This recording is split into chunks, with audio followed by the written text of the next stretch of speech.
লাহোৱালৰ ফুকনাৰখাট চেংধৰা প্ৰগতি যুৱ সংঘৰ প্ৰাংগণত ৰঙৰীয়া বিভিন্ন প্ৰান্তত সংঘটিত হৈ থকা গৰু চুৰ ঘটনাক লৈ বিশাল ৰাজহুৱা সভা অনুষ্ঠিত হয়। সভাত ডিকম ইকৰাতলী মানৱদৰদী ব্যক্তি অজয় গগৈ এটি দুৰ্ভগীয়া পৰিয়ালৰ ব্যক্তিক 10,000 টকা মাননি প্ৰদান কৰে।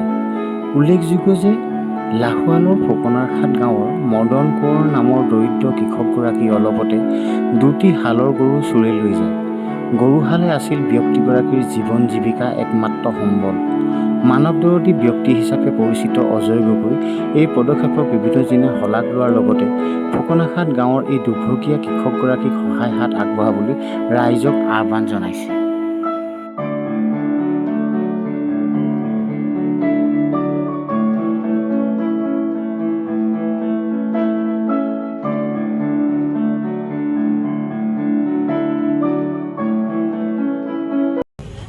হয়, এইটো চক আমাৰ ৰঙীয়া অঞ্চলত এবছৰত প্ৰায় 1,000 অধিক গৰু চুৰ কৰিলে গৰু চুৰে আৰু ইয়াত 300 অধিক এজহা আমি ৰঙীয়া থানাত আমাৰ যিসকল গৰু চুৰ দৰিদ্ৰ সীমাৰেখাৰ মানুহৰ গৰু চুৰ হৈছে তেখেতলোকে এজহা দাখিল কৰিছে, কিন্তু এতিয়ালৈকে গৰু চুৰ ধৰিবলৈ সক্ষম নহ'ল। কিন্তু হৈ 21 তাৰিখ দিনা আজি ৰঙীয়া অঞ্চলত খুব বেছিকৈ চুৰ হোৱাত আজি ৰঙীয়াৰ ৰাইজে আজি গৰু চুৰ নন্দন দাসক তেখেতক ধৰিবলৈ সক্ষম হ'ল আৰু তেখেতৰ লগত বহুতো ইয়াত গৰু চুৰ জড়িত হৈ আছে। নন্দন দাস আচলতে ৰঙীয়াবাসীৰ ৰাইজ নহয়, তেখেতে ক'ৰ পৰা আহি ইয়াত ইমান সাহস পালে যে ইমান গৰু চুৰ কৰিবলৈ, সমগ্ৰ ৰঙীয়া পৰিৱেশটো তেখেতে বেয়া কৰি দিছে। ক'ৰ পৰা আহি আমি নন্দন দাসক আমি চিনিয়ে নাপাওঁ, ৰঙীয়া ৰাইজ বুলিও নাজানো। এতিয়া যেনেকৈ গৰু চুৰকেইটা গৰু চুৰ মাষ্টাৰ মাইণ্ড অকল নন্দন দাস, আৰু নন্দন দাসে অকল গৰু চুৰে নহয়, গাঞ্জাক লৈ আৰু বিভিন্ন ধৰণৰ চাকৰি পলুখনত তেখেতে পইচা লৈ আমাৰ এই অঞ্চলটো তেখেতে এটা বিনষ্ট কৰি পেলাইছে। আৰু নন্দন দাস লগত যিসকল গৰু চুৰ আমাৰ এই অঞ্চলত আছে, নতুন প্ৰজন্মক তেখেতে যিসকলক নতুন উঠি অহা প্ৰজন্মক তেখেতে ধ্বংস কৰিলে মানে গৰু চুৰ কৰিবলৈ তেখেতে শিকালে বা আজি গাঞ্জা বিক্ৰী কৰিবলৈ শিকাইছে। এইবিলাক অতি সোনকালে ৰঙীয়া প্ৰশাসনে আমাৰ ডিব্ৰুগড় জিলাৰ যি অধীক্ষক মহোদয় আছে, ডাঙৰীয়া মহোদয়, তেখেতক মই অনুৰোধ কৰিছোঁ এইবিলাক ৰোধ কৰিব লাগে, অতি সোনকালে দোষীক শাস্তি দিব লাগে। নহ'লে কিন্তু আমি ৰঙীয়া অঞ্চলৰ লগতে আমি যিমান দল সংগঠন আছো সকলোৱে একত্ৰিত হৈ আমি আন্দোলন কৰিবলৈ ৰাজপথত বাধ্য হ'ম। এতিয়াও যিসকল লুকাই আছে, মই আকৌ এবাৰ কৈছোঁ, সেইসকল চোৰসকলক তেখেতে ধৰিব লাগে, অতি সোনকালে ধৰি তেখেতক উচিত মূল্য ব্যৱস্থা দিব লাগে। আজি দেখিছে আপোনালোকে মদন দাস, তেখেতে গৰুহাল খেতিক লৈ তেখেতৰ মদন কোঁৱৰ তেখেতে আজি ইমান কষ্টত তেখেতে পৰিয়ালটো পুহি আছে, তেখেতৰ ঘৰৰ অৱস্থাটো একেবাৰে বেয়া, তেখেতৰ উপাৰ্জন নাই, তেখেতৰ সেই গৰুহাল পুহি তেখেতৰ চুৰ কৰি লৈ গৈছে। তেখেতে এতিয়া কি কৰিব? এহাল গৰুৰ দাম 70,000 টকা, তেখেতে কি কৰিব? আজি এখন কোঁৱগাঁওবাসী ৰাইজে লগতে ৰঙীয়া অঞ্চলৰ ৰাইজে এখন সভা পাতি খুব ধুনীয়া এটা সিদ্ধান্ত ল'লে যে যি আমাৰ মদন কোঁৱৰৰ যি গৰুহাল নিলে তেখেতৰ উপাৰ্জন নাই কাৰণে সকলোৱে 2 এটকাৰ দান বৰঙণি দিছে তেখেতে যে পুনৰ গৰু এহাল কিনে। আৰু ময়ো লগতে তেখেতক যি অৱস্থা দেখি খুব বেয়া অৱস্থাত তেখেতক দেখি পালোঁ, ময়ো 10,000 টকা তেখেতক লৈ আগবঢ়াইছোঁ।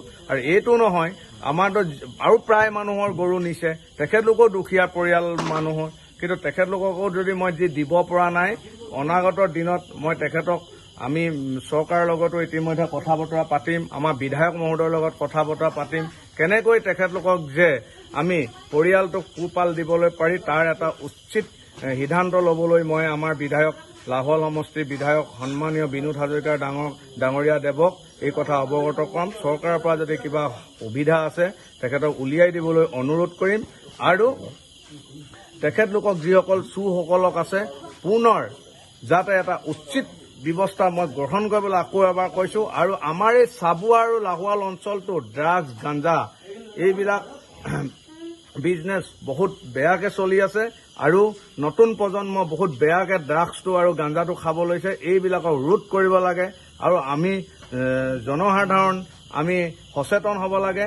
যিসকল আমাৰ ল'ৰাবিলাক বাইক মটৰচাইকেল লৈ গাঁৱে ভূঞে এই তিনিআলিত হওক বা আজি কোনোবা গোপনীয় জেগাত তেখেতলোকে 4-5টাকে যি ড্ৰাগছ খাই থাকে সেইসকলক আমি ৰোধ কৰিব লাগে। মই এইটোৱে ক'ব বিচাৰোঁ।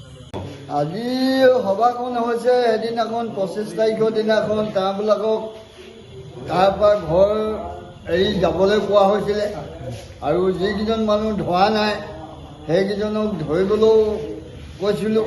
সেইটোতো পুলিচে কৰা নাই। কিন্তু আজি যিখন সভা সিদ্ধান্ত কৰিছোঁ, মইতো কৈছোঁ তাহাঁতৰ কলগছৰ মধু নোৱালৈকে খান্দিবলৈ কৈছোঁ।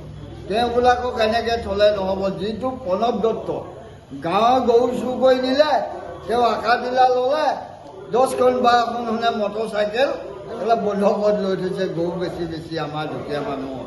তেওঁবিলাকক এই তদন্তটো এই আমাৰ প্ৰশাসনে লৈ আমাৰ গাঁওখন যাতে টনকিয়াল কৰে। যদি তেওঁবিলাকে নকৰে আমাৰ গাঁৱত বেলেগ বিবেচনা লৈ বেলেগ কৰিব, তেতিয়াহ'লে ৰাইজ আমি দুখী নহয়। গৰু যিহেতু আমাৰ পোহনীয়া জন্তুৰ উপৰিও গৰু হিন্দু মানুহৰ মানে পূজনীয় বস্তু। গৰু কোনোবাই বিক্ৰী কৰি মাংস খাবলৈ দিব, আমাৰ গঞা ৰাইজৰ যিসকল কৃষিভূমি ৰাইজৰ গৰুহাল লৈ গৈ তেওঁলোকে মাংস ভোজন কৰিব, এইটো কোনো গ্ৰহণীয় কথা নহয়। এইটো আমি কোনো পৰ্যায়ে মানিব নোৱাৰোঁ। এইটো তেওঁলোকক গৰিহণাযোগ্য। গতিকেলৈ আমি চৰকাৰকো ইতিমধ্যে সিদ্ধান্ত লৈছোঁ, গৰু মাতাক যাতে পূজন কৰে। চৰকাৰখনৰ কৰণীয় কাম নিশ্চয় আছে যে গৰু ইতিমধ্যে হাজাৰ হাজাৰ লাখ লাখ গৰু চুৰ হৈ আছে। এই গৰু চুৰটো কেনেকৈ ৰোধ কৰিব পাৰি, চৰকাৰেও কিছুমান আইন বনাই গৰু চুৰসকলক কঠোৰৰ পৰা কঠোৰতম শাস্তি বিহা ব্যৱস্থা নিশ্চয় কৰিব লাগে। আৰু প্ৰশাসনেও যদি এই ক্ষেত্ৰত গাফিলতি কৰিছে, চৰকাৰখনে নিশ্চয় দৃষ্টিগোচৰ ল'ব লাগে। যাতে প্ৰশাসনক মই অনুৰোধ জনাইছোঁ এই চেগতে আপোনালোকৰ মাধ্যমৰ যোগেদি আমাৰ এখন যে ৰৌমৰীয়া এটা বৃহত্তৰ অঞ্চল, গৰাখনীয়া অঞ্চল, এই অঞ্চলৰ ৰাইজ কোনো ধনী ব্যক্তি ইয়াত নাই। প্ৰায় দুখীয়া ৰাইজেই কৃষি কৰ্ম কৰি খোৱা তেনেকুৱা মানুহবিলাকৰ বাবে এখন চৰকাৰ। সবকা সাথ সবকা বিকাশ চৰকাৰ ইতিমধ্যে শ্লোগান এই ভাৰতীয় জনতা পাৰ্টি আমাৰ চৰকাৰখনৰ। গতিকে মই চৰকাৰৰ প্ৰতি অনুৰোধ, এই যে দুখীয়া ৰাইজৰ গৰুহাল চুৰ কৰিলে সেই ৰাইজৰ কি অৱস্থা হয় তাৰ প্ৰতি লক্ষ্য ৰাখি মাননীয় মুখ্যমন্ত্ৰী মহোদয়, বিশেষকৈ মুখ্যমন্ত্ৰী এজন সৰ্বকালৰ সৰ্বশ্ৰেষ্ঠ মুখ্যমন্ত্ৰী আমি পাইছোঁ। এই মুখ্যমন্ত্ৰীক আমি অনুৰোধ জনাব বিচাৰোঁ আমাৰ মাননীয় বিধায়ক মহোদয়ৰ যোগেদি, মাননীয় বিনোদ হাজৰিকা বিধায়ক মহোদয়ৰ যোগেদি, যে গৰু চুৰটো কেনেকৈ ৰোধ কৰিব পাৰে আৰু দুখীয়া ৰাইজৰ যাতে গৰুহাল যাতে নেহেৰায় তাৰ প্ৰতি ব্যৱস্থা কেনেকৈনো চৰকাৰে ল'ব, তাক এটা সিদ্ধান্ত নিশ্চয় বিধানসভাত ল'ব লাগে। বিধানসভাততো আমি দেখিছোঁ বহুত কোনোবাই অন্যান্যসকলে মাছো বন্ধ কৰি দিছে, নহয় জানো? মিয়াৰ প্ৰতি ইতিমধ্যে যিটো সিদ্ধান্ত ইতিমধ্যে চলি আছে, সেইটো এটা আমাৰ লজ্জাজনক কথা। যিহেতু আমি অসমখন, আমাৰ বৰ অসমখনত যাতে অন্যান্য বিদেশীয়ে যাতে যিটো ধৰি লওক আগ্ৰাসনৰ ভূমিকা ল'ব নোৱাৰে, বিদেশীয়ে যাতে দখল কৰিব নোৱাৰে, তাৰ প্ৰতি মুখ্যমন্ত্ৰীয়ে বিধানসভাত যিটো ভাষণ দিছে আমি আন্তৰিকতাৰে ধন্যবাদ জনাইছোঁ। আৰু এই গৰু চুৰটো যাতে নহয়, আমি যিসকল হিন্দু মানুহৰ পূজনীয় গৰু যাতে চুৰ নহয় তাৰ প্ৰতি লক্ষ্য ৰাখিবৰ বাবে মুখ্যমন্ত্ৰী মহোদয়ক মই এই চেগতে আপোনালোকৰ চেনেলৰ যোগেদি আহ্বান জনাইছোঁ, যাতে গৰু চুৰটো কেনেকৈ ৰোধ কৰিব পাৰি। সংসদত তেনেকুৱা বিধেয়ক আনিব পাৰি নি, যদি বিধেয়ক আনিবলগীয়া হয় বিধেয়কো আনিব বুলি মই তেখেতক আন্তৰিকতাৰে আহ্বান জনাইছোঁ। সহায় আগবঢ়াইছে, হয় কি ক'ব? যিজন দুখীয়া কৃষকলৈ আমাৰ মানৱতাৰ খাতিৰত সন্মানীয় অজয় গগৈ ডাঙৰীয়াই 10,000 টকা আগবঢ়াইছে, আমি তেখেতলৈ আন্তৰিক ধন্যবাদ জনাইছোঁ। আচলতে তেখেতে মানৱতাৰ খাতিৰতেই আমাৰ দুখীয়া কৃষকজনলৈ 10,000 টকা আগবঢ়াইছে। আৰু আমাৰ সভাখনিতো এটা কথা উল্লেখ হৈছে যে তেখেতক আমি আৰু আমাৰ ৰাইজৰ ফালৰ পৰাও কিবা এটা সহায় কৰিব পাৰোঁ নেকি, এই কথাটো উল্লেখ হৈছে। ইয়াৰ কাৰ্যকৰীও নিশ্চয় হ'ব বুলি আমি আশা কৰিছোঁ। কি হৈছে? আমাৰ ৰহমৰীয়া অঞ্চলত যি গৰু চোৰৰ অবাধ বেহাৰ চলি আছে, সেই গৰু চোৰৰ সন্দৰ্ভত ইতিমধ্যে 5জন দোষীক ৰহমৰীয়া আৰক্ষী থানাই কৰায়ত্ব কৰিছে। তেওঁলোকে তেওঁলোকৰ প্ৰশাসনৰ কাম কৰিছে আৰু আমাৰ ৰাজহুৱাভাৱে আমি কিনো সিদ্ধান্ত ল'ব পাৰোঁ তাৰ ওপৰতে সংগতি ৰাখি আজি সভাখন অনুষ্ঠিত কৰিছে। ইতিমধ্যে ইয়াত 7টা সিদ্ধান্ত লোৱা হৈছে। প্ৰথম সিদ্ধান্তটো হ'ল নন্দনাথ নামৰ যিজন গৰুৰ গভাইত চোৰ আছিল, সেইজনক আমি ৰহমৰীয়াৰ পৰা ইতিমধ্যে বহিষ্কাৰ কৰা হৈছে। আৰু দ্বিতীয় সিদ্ধান্তটো হ'ল আমাৰ যি দুখীয়া ৰাইজে গৰু চুৰ কৰি তেওঁলোকে নিজে বিলাসিতা জীৱন যাপন কৰি আছিলে, তাৰ বিনিময়ত তেওঁলোকে আমাক উপযুক্ত ক্ষতিপূৰণ দিব লাগিব, এইটো এটা আমাৰ সিদ্ধান্ত লোৱা হৈছে। তাৰপিছতে তৃতীয় সিদ্ধান্তটো হ'ল তেখেতৰ যিখিনি সম্পত্তি আছে সেইখিনি আমাৰ আয়কৰ বিভাগৰ লগত আমি আয়কৰ বিভাগলৈ আমি এখন জাননী প্ৰেৰণ কৰিম আৰু সেই মৰ্মে আমি তেওঁলোকৰ যি অগাধ সম্পত্তি আছে সেই সম্পত্তিৰ ওপৰত তেওঁলোকে যি কিবা এটা বিচাৰ ল'ব বুলি আমি ভাবি তেওঁলোকলৈ আমি আয়কৰ বিভাগলৈ আমি পত্ৰ প্ৰেৰণ কৰিম আৰু অসমৰ মাননীয় মুখ্যমন্ত্ৰী মহোদয়লৈ আমি এই এখন ৰাজহুৱা আবেদন আমি ইতিমধ্যে প্ৰেৰণ কৰাৰ ৰাইজে সিদ্ধান্ত লৈছে। এনেকৈ কৰি মুঠতে আমাৰ আজি 7টা সিদ্ধান্ত লোৱা হৈছে। আটাইখিনি সিদ্ধান্ত আমি কাৰ্যকৰী হ'ব বুলি আশা কৰিছোঁ।